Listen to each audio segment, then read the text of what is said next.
Subscribe to our YouTube channel and press the bell icon to get the latest updates. Hello everyone. In my new column for ThePrint, I write about Beijing's growing hold on Hong Kong's Chinese language media. In this column, I look at a series of controversies at Hong Kong state broadcaster Radio Television Hong Kong. A Cantonese language journalist at the RTHK named Nabila Koser was very critical of Radio Television Hong Kong for its reporting about Beijing's policies, and she has now stepped down from her position after her contract was not renewed by RTHK. The series of controversies also highlight Beijing's attempt to control the media in Hong Kong through either forcing them to remove journalists or shutting down existing programming on RTHK's channels. A Hong Kong bureaucrat named Patrick Lee has been appointed as the new head of RTHK. He has signaled that he wants to bring about a series of changes at RTHK. Patrick Lee has already pulled plug on a TV show called Legco Review, which was critical of Beijing's policies.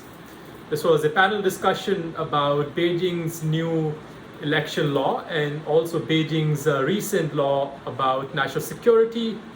Patrick Lee's appointment brings about a new chapter in RTHK's presence in Hong Kong, where we will have to see how the state broadcaster adjusts to the demands of Beijing.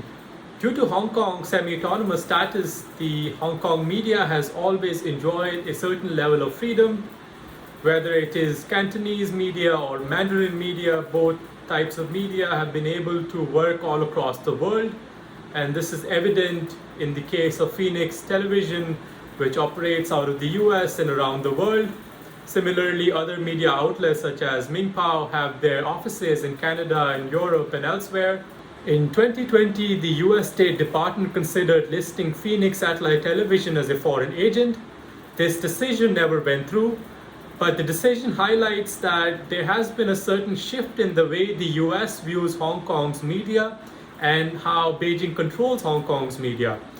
Though we know that Beijing has used United Front Works Department to control key decision making in Hong Kong media, but this was not an accepted fact in the US or elsewhere. But given the way things are going in Hong Kong and with the media controlled by Beijing, we might see a similar decision come out of the Biden administration or somewhere else, where the foreign government might restrict the access of Hong Kong media to that country.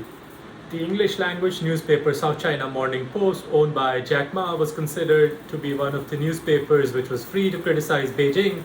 But even the reporting of SCMP has come under question after the 2019 pro-democracy movement, when some of the editors described the movement as a movement led by radicals, and there was a certain tone used in the reporting which was criticized by other newspapers. And a story published in The Atlantic highlighted that the editors tried to shift the narrative on the pro-democracy movement by calling some of the protesters even terrorists in their reporting.